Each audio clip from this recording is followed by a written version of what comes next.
Hello, Atma here. Just thought I'd do a little bit of talk about Aether Revolt cards, scrutinize them a little bit, see where they fit into the new meta.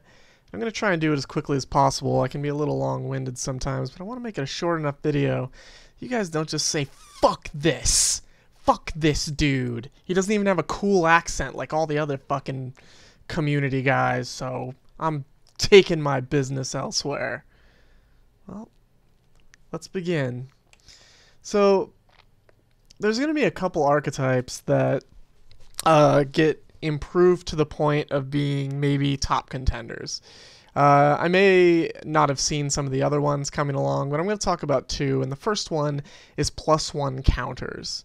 There's already like a green-white put counters on things deck, and this has just got a couple more tools, and we'll look at some of them now.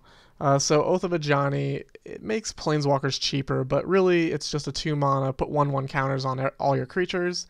Winding Constrictor, it's a little awkward having black in it, but it allows you to put an additional counter on anything that got a counter. So if you have Winding Constrictor and then you play Oath of Ajani, every single creature gets 2 counters instead of 1. Kind of a role player is this Scrounging Bandar. It gives you the option of it comes in with 2 1/1 counters on it, so it's a 2/2 creature for 2, completely reasonable, but it gives you the option of moving those counters to make your more threatening creatures a little bit bigger, or to spread around the love to creatures that don't inherently get 1/1 counters, things like Sylvan Advocate or whatever. These two at the bottom, well, I'll talk about Skyship Plunderer first. It's also in a weird color blue, but this thing, when it deals damage to a player, it adds a counter on something. But the thing is unlike Winding Constrictor, which only adds things to counters to creatures, this can actually add an energy counter to a player, and it also, I'm pretty sure, yeah, permanent. It can add counters to Planeswalkers. So in some cases where you got 2 Skyship Plunderers out and you play a Planeswalker pre-combat, you'll just instantly get 2 counters, and some Planeswalkers can ultimate that quickly, so it's pretty relevant. And I imagine that people with Planeswalkers in their deck and blue will attempt to try and do that. The last thing is Walking Ballista, or Ballista. I think it's Ballista, but who gives 2 shits? Anyway, this thing, you pay XX, so it costs 2 to get 1 counter on this thing, and then you can pay 4 to put additional counters on it later on. It's got a little bit of similarity to well, a card that's not in the game in any case.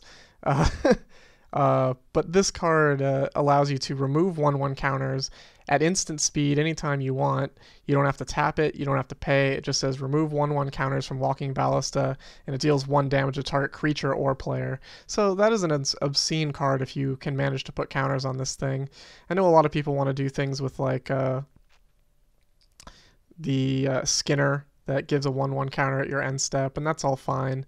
But I think the best way to just turbo out counters is things like Winding Constrictor or Skyship Plunderer or Scrounging Bandar, of course Oath of Ajani, and some of the other things.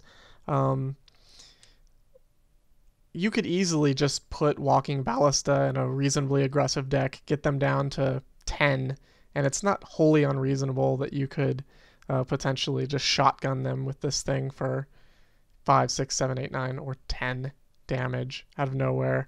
Not to mention, if you had put 10 counters on it, you could actually swing for 10, and then if they went to kill it or something crazy happened, you could always just remove all the counters. You can remove it in combat. I mean, there's almost no penalty.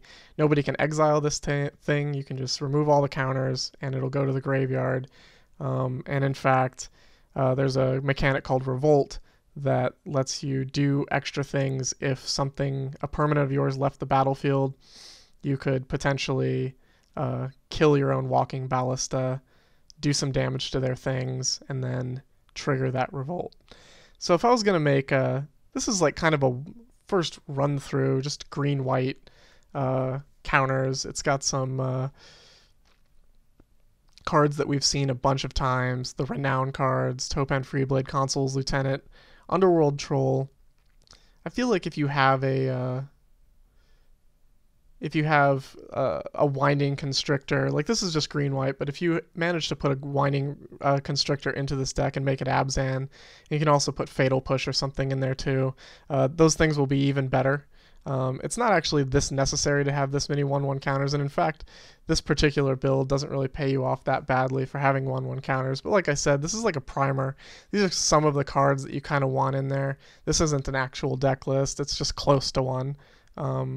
Tireless Tracker gets counters, and there's some humans in here. If you wanted to make an all-human green-white build or Abzan build, you could put Talia's Lieutenant on there as well, and you could have a whole counter theme. And I do think that something to that effect will be an excellent deck. This kind of deck too, although I noticed that I didn't put the new Ajani on here, but it certainly would be. But like a Bant Walkers type deck that takes advantage of the Skyship Plunderer. You don't really need a Walking Ballista, but the thing I like about that card is if you are playing some kind of control deck, you can sit there and have a mana sink to start killing their things with, so it seems pretty good. But this is like kind of the type of list you would want for like a Walker's deck to take advantage of this Skyship Plunderer. I'm sure people will do like 4-color and stuff like that as well, and I don't think that's wrong either. I want to note that with Scatter to the Winds and Planar Outburst there at the bottom, they put counters on lands, and those lands can then have counters added to them by things like Winding Constrictor in Abzan or Skyship Plunderer in Bant. Of course, Scatter to the Winds is blue, so it doesn't really go with Abzan, but you can make a Sultai with Winding Constrictor, for example. But it's worth noting that these cards are going to help push a counter strategy, and Skyship Plunderer just happens to be able to put additional counters on Planeswalkers, and it's actually a reasonable 2/1 body. You could just play it in like a blue-white aggressive deck, and then if you happen to draw Gideon, you can actually ult Gideon the turn it comes down without killing Gideon, which is sometimes pretty busted. The other deck that I want to talk about is the Artifacts Matter. Like everybody's tried to make this deck, and there are deck lists. I saw a black-white deck list that was linked on Reddit, and I played it, and it was capable of winning games at rank 40, no problem. But a lot of the time that deck just kind of like won with Gideon or Avacyn. But ones that really give a shit about artifacts, they weren't quite there, but they felt close. And this set certainly gave you a lot of tools. Like I listed 8 here, but this isn't even all of them. There's actually just an obscene amount of things you can do, and this is kind of a list that I was thinking of, just a blue-black artifacts. This Herald of Anguish just is gigantic, and you can you can kill things by sacrificing artifacts. It costs 7, but if you're playing this many artifacts, then you can easily cast it for much less than 7. Things like Trophy Mage that tutor for cheap artifacts. There's plenty of 3 mana or less artifacts you would want to get, whether it's those vehicles or mana ramp things or Alchemist Vial that draws a card. I mean, Trophy Mage becomes a card that draws a card that draws a card, and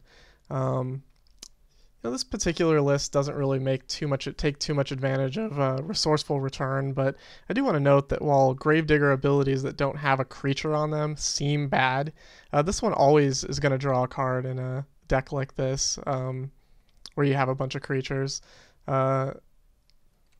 And for example, like this Grixis Husk combo, this goes much lighter on the actual artifacts and just has a bunch of Thopter Makers. In this particular situation, you would have an artifact on the board, so you could take better advantage of Resourceful Return and get back a creature.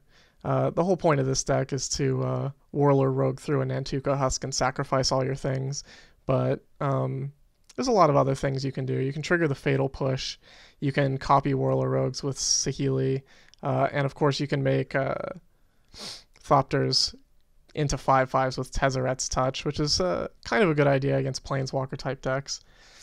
Some of these other cards that is on the left here, Tezzeret really only is going to go in like the heavy artifact deck. You can fix mana with it, but it's really the -2. Like if you can't take advantage of the -2 and all you're doing is ramping with a 4 mana ramp, that's probably not good enough. This Merchant's Dockhand is going to help you improvise out things like Herald of Anguish because it's so cheap, but it also draws cards. So I think it'll be pretty good in a deck like the previous deck that I was talking about. And of course, everybody's going to try and win with this mechanized production. I think that the fact that it's a mythic isn't a big deal because even though like some people would love to just have 4 of these things, I think you could just put mechanized production in a deck that has Alchemist Vial. And if you copied an Alchemist Vial, you got to draw an extra card every turn, and you're playing 4 of them, so you just might get 8 at some point. But card advantage is good. So those are the two main pillars that might rise up into the top tier. I don't exactly know the lists, but these are just primers, some starting points. As far as the decks that are already established decks, these are all top 10 decks. Some of them are just the top, like these vehicles and energy deck. But they all get some tools, and I'll talk about them right here. So obviously vehicles gets a new vehicle. In fact, they get two or three reasonable vehicles, but the best one is Heart of Kirin. You only get one more, but this is effectively just another copter. You couldn't run 4 copters. This doesn't loot, but it does put them on a faster clock. SRAM is a card that is a dwarf, so it gets buffed by Dapala, and it can crew vehicles, and when you play vehicles you get to draw a card. It's pretty decent. You're not going to always get to draw a card, but you do need 2 drops, and 2 2s for 2 ain't bad. The Renegade Wheelsmith I think is excellent because when it becomes tapped they can't even block, so if they had a blocker that they thought was going to block your 5/3 haste vehicle and kill it, you could just attack with this thing. You don't even have to crew with it. You could just attack with it and make their thing not able to block, which is pretty rough. And if you're playing black-red, this card 3/3 for 3 by itself is almost playable, but the fact that it can give your vehicles, or Thopters even, +2/+0 at the beginning of combat is quite good. The Weldfast Engineer. So I think that red-white, black-red vehicles, Mardu vehicles, any combination thereof has gotten even better than it was before for no reason. But that's not to say it'll be absolutely definitively the top tier. Green-red energy. This Harvester vehicle, 3/5 that can get lifelink when you spend an energy. Well, it gets 2 energy to start with, so you'll at least get to gain life twice with the lifelink activation. But I could have just as easily put that in the vehicles thing, because, you know, even if you can't make energy, it's still fine. But obviously it'll just be in the energy deck because it's an excellent vehicle, and energy decks actually like to have vehicles anyway. The Green Belt Rampager is a 1-drop that doesn't really get to be played on turn 1, but you get an energy if you can't pay the 2. But it's a super aggressive creature nevertheless, and I think it's certainly an improvement. I want to talk about these 2 other ones on the right. They're 4-drops. Green-red energy jack doesn't really like 4-drops that much, but this one that gets a double strike effectively attacks as a 3/3 double strike, and if you have a way to make it go out of hand beyond that, it gets pretty absurd. A 4/4 double strike is certainly something you have to answer. And the last one I don't actually think is going to be in too many energy decks. It says when Pima Aether Seer enters the battlefield, you get an amount of energy equal to the greatest power among creatures you control, and then you can pay 3 and target creature blocks this turn of Able. The funny thing is the second ability isn't super relevant, but the first ability actually is if you're playing the Pummeler. If you have the Pummeler and you pre-combat pump the Pummeler with a +3/+3 trample spell, and it's a 4/4. and then you use your current energy to double its power to an 8/8, and then you happen to have enough energy to pump it again, and you make it a 16/16, and then you play Pima Aether Seer, you'll get 16 energy, and you can double it 5 more times. So if you're running the Electrostatic Pummeler deck, Pima Aether Seer is kind of like just a super combat trick that synergizes with that rare. Of course, the problem is that rare is only a 2-of since it's a rare, but it's an interesting angle to attack with in that energy deck. And realistically, even long tusk cubs and things like that can get pretty big, and you can get maybe 5 or 6 energy from playing this card. So I think it's worth consideration as a 4-drop, and I actually like it more than the double strike guy. But the double strike guy can slot in if you're not playing the Electrostatic Pummeler thing a little bit better. In that case, they're, without Electrostatic Pummeler, I think they're pretty even in power level. But there's some huge upside with the Aether Seer. The Planeswalker deck is an annoying deck that everybody loves to play, and it's got some tools as well. The first thing is a Johnny Unyielding. It's just a Planeswalker. I don't have Tezzeret as a highlight on here because Tezzeret really needs artifacts, and I don't really think that you're going to be just putting Tezzeret in your 3 or 4 or 5 color Planeswalker deck, but you'll probably put Oath of Ajani in there for just the second ability. I don't really think that Oath of Ajani is really good enough just to play just for the second ability. I actually don't, but it's slightly worth considering if you've got a little bit of a mix. Like, you're playing more of a Bant or an Abzan Planeswalker deck, it'll be probably pretty good because you'll get counters on your Sylvan Advocates and Tireless Trackers and things like that. But if you're playing 5-color Planeswalkers where you're just board wiping and Planeswalkering people, I don't think Oath of Ajani will make the cut, but it's worth consideration because it does interact with Planeswalkers in that it makes them cheaper. Dark Intimidations is a crazy removal spell that cares about Nicol Bolas Planeswalkers, which will be in the next set, obviously. But it's worth considering now just because it's a multicolored controlling card. It lets you draw a card. It makes them sacrifice things. When you get the Nicol Bolas Planeswalker on the second portion of this card, obviously it'll be better. And the last one I already talked about is Skyship Plunderer. You could just randomly have these in your Planeswalker deck and put counters on your Planeswalker, ult them a turn sooner or something like that. So it's pretty interesting additions. Another top 10 deck that people like to play is blue, red, or black, or blue, red Grixis spells, I should say. And it got some tools as well. Shock is 2 damage to target creature or player. This is old ass card, and it's just super efficient.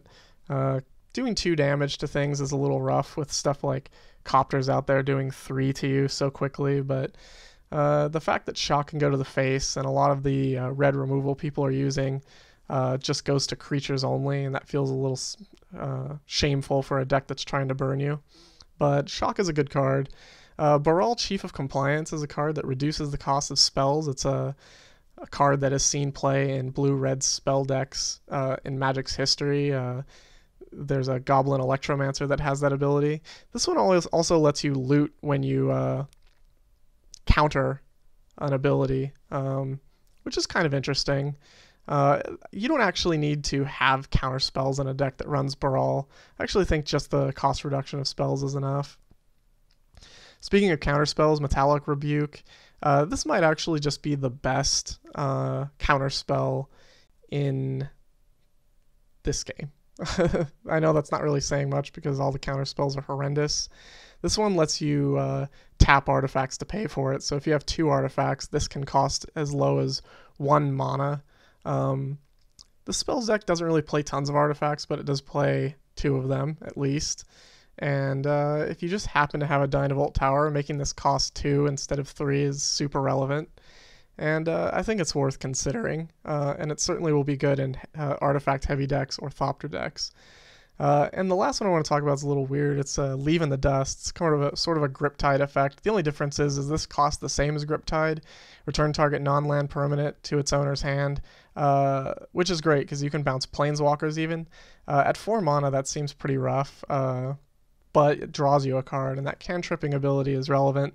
Sometimes spells decks, and certainly tempo decks, can, you don't want to run out of gas, and being able to interact with your opponent's planeswalkers even, or their artifacts that are troublesome, and still draw a card to dig deeper is quite valuable and worth consideration, at least as a 1 or 2 of. So I do like that card. But you're probably wondering, like, there's blue, red, and black, I said, Grixis, and there's no real Grixis upgrades, but there is, because you could also play Fatal Push. Fatal Push is a destroy target creature with converted mana cost 2 or less, and if a permanent left the battlefield under your control this turn, you can kill something for converted mana cost or less. That's a super efficient removal spell that can hit a lot of things, a lot of aggressive things. And if you're trying to stop aggressive things, then obviously Fatal Push is good. And it'll also be good in vehicles decks, the black-red vehicles or Mardu vehicles. You can just kill some things super efficiently. And the funny thing is like Woodland Wanderer and the Steam Showdown had a green-red energy deck that splashed black anyway for Scrap Heap Scrounger activation. So you can just put it in there. And, well, I mean, while we're at it, there's 5-color Planeswalker decks. So we'll just put Fatal Push in there too. Super efficient card, and it pretty much just goes in anything plain black. And you could really just force black if you want to in pretty much anything these days. Last deck I want to talk about, although it's not a super highlight here, it's just red, white, green, white, and Naya Humans got a couple of things. These aren't super exciting, but particularly Kari Zev is a pretty funny card. First strike, menace, 1/3, but when she attacks, she makes a 2/1 legendary monkey creature. Well, that's pretty awesome. That's all I want to say about that, is that's pretty awesome. If you put that in some kind of deck that can put counters on her, obviously getting a larger first strike menace would be a lot better. And she's a human, so Talia's Lieutenant's one way to do it. And similarly, on the same token, a human, this Renegade Rallier has this Revolt thing, and it actually works with Kari Zev. You can attack with Kari Zev. She makes the monkey token. At the end of combat, the monkey leaves the battlefield because it gets exiled, and then the Revolt is triggered. And when Renegade Rallier enters the battlefield, you can get a converted mana cost 2 or less creature from the graveyard and put it right onto the battlefield. So that counts for Talia's Lieutenants that have been killed, and Topan Freeblades, and Consul's Lieutenants, and Kari Zev even, if she died in combat. So I think that like a Naya Humans that cares about putting tokens on humans, or not tokens, but counters on humans, is probably pretty good, going along with Hanweir Garrison and things like that. I don't know the exact build. I didn't work it out for this video just for time constraints, but I think that it could be good. Last thing I want to talk about is the top 10 cards for Aether Revolt. And I'll try and be brief with this as because we're coming up on 30 minutes now, or it's 23 minutes, so got to do this in under 7. Number 10 I didn't talk about at all. It's Yahenni's Expertise. It's basically Languish that does less damage, but you get to play a card with that costs 3 or less from your hand for free. So this is pretty neat if you're just trying to stop a quick aggressive start. You could play this in like black-green, wipe their battlefield, play a Rex Sage from your hand for free, kill their copter, and all of a sudden their board is in bad shape and you still are left with a guy. It's pretty nice because you are able to play a creature or something to have a board presence after you wipe this. So it's pretty strong, despite the fact that there's no clear home for it. I know Languish has fallen out of favor quite a bit lately, but like you could get potentially 6 or 7 mana worth of an ability out of this card, so it's definitely on the list. Number 9 is Oath of Ajani. Like I said, I think counters, Abzan counters or something like that. Certainly green-white will be rising up. It was already something that I played and it was a top tier deck. I think it was like the fourth or fifth best deck. It might just be like contending for vehicles and stuff as the #1 deck, but the deck will probably still play vehicles in it. So, I mean, you know how it goes. They should probably just ban vehicles from this game. It's so annoying playing against them now. It's just tiring. Number 8, even though it requires a very specific archetype, which is 1/1 counters, Walking Ballista is a really cool card. Hangerback Walker was the card I was referring to that it's kind of similar to. And this is not as good as Hangerback Walker, because if Hangerback Walker died, you got just a ton of creatures, so it just protected you from board wipes. This doesn't quite do that, but it's a machine, and it's a good mana sink, and you can get it going pretty early, and if you can just incidentally put counters on things, it's quite strong. Number 7 is Shock. It's just a staple of Magic, and I think that Shock is an important card to have in the game. A lot of times it's going to be, like early in the game, it's going to be just better than a lot of cards that just do 2 damage or even 3. Late in the game, being able to go to the face is better than some of our current options like Harness Lightning or Fiery Impulse. So it's definitely worth considering, and its efficiency is just off the charts. Metallic Rebuke, like I said, there's counter spells that do almost the same thing, but the fact that you could potentially pay 1 blue for this is something that seems like Stainless has repeatedly tried to keep out of this game as good counter spells. And this is pretty reasonably close to Mana Leak, and Mana Leak is an amazing card. So it's definitely on there.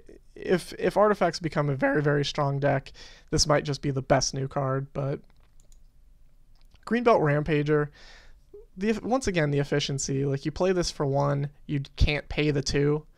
You get an energy. Like, it fuels the deck, and then it's just a big, efficient creature. Even if you play this, turn 1 and turn 2 and just get energy, and then on turn 3 you play this, you can still play a 2-drop. Like, even if you play this on turn 3, a 3/4 for 1 mana on turn 3, and playing something else is just, it's like not even fair. Like, this card is gonna make one of the best decks, maybe the best deck right now, just even slightly better.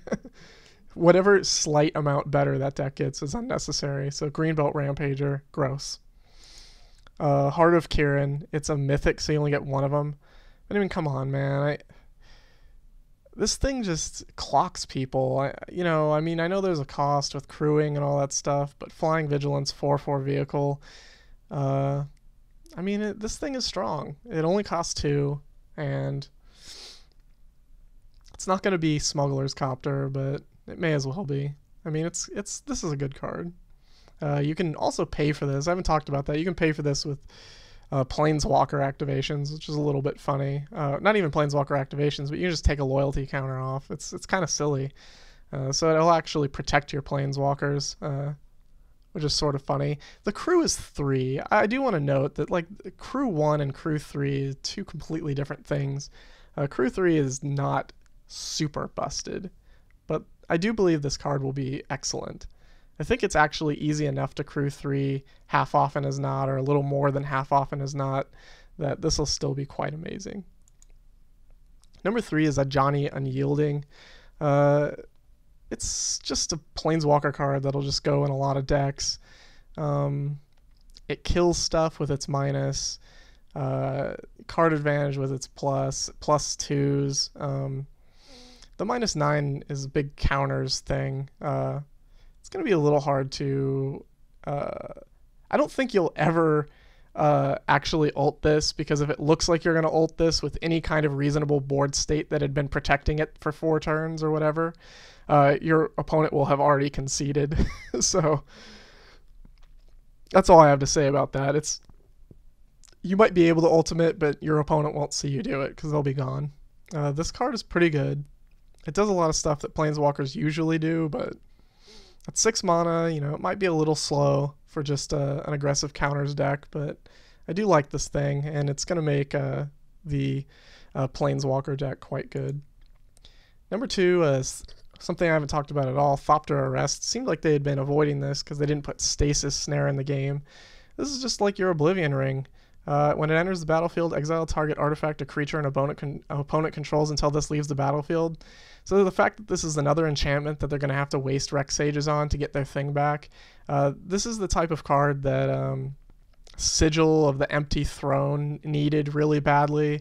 Like, this is just so much better than, Claustrophobia and stuff like that. I think that Thopter Arrest will be in a lot of control decks and just decks and white decks in general. Thopter Arrest is definitely a great removal spell, and being an enchantment means that they have to commit like different types of removal to dealing with it, so it's quite strong.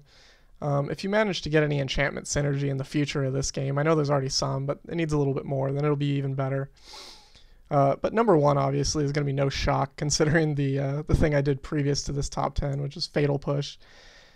This is hard removal for most of the things. Like, obviously, the ramp decks are not going to care too much about Fatal Push, but aggro decks are at the top of the meta game in Kaladesh, and this is going to kill half the things half the time and all the things some of the time, which is a weird way to put it, but Fatal Push is a good card. It's a little bit like a burn spell, but it'll just randomly kill different things. Like Heart of Kirin just happens to cost 2, so even though it's 4 damage, you get to kill it for 1 mana because it costs 2 or less. Anytime you can kill something that costs 4 or less when you need to, like a Kalidas or something, you'll feel like a champion. That's just a huge rate differential of 4 mana cost to 1 mana cost to kill something really powerful. So those are the top 10 cards that I think are coming, and yeah, I hope to see you guys in the Steam Showdown. Check out No Goblins Allowed forums for the update on that. I'm sure Kreider will put it up on the Reddit board as well, but it's a fun tournament. I got 8th last time, barely. I was lucky to get 8th, and I was unlucky in the top 8. But it was a fun tournament nevertheless. I encourage anyone to do it if you enjoy playing Magic Duels. And check out my videos. I know that everybody hates my voice and the way I pronounce stuff, but it's the way it is, man. My genes are bad. Blame my mom and dad. So I'll see you next time for versions of those decks that I talked about in this video. See you around.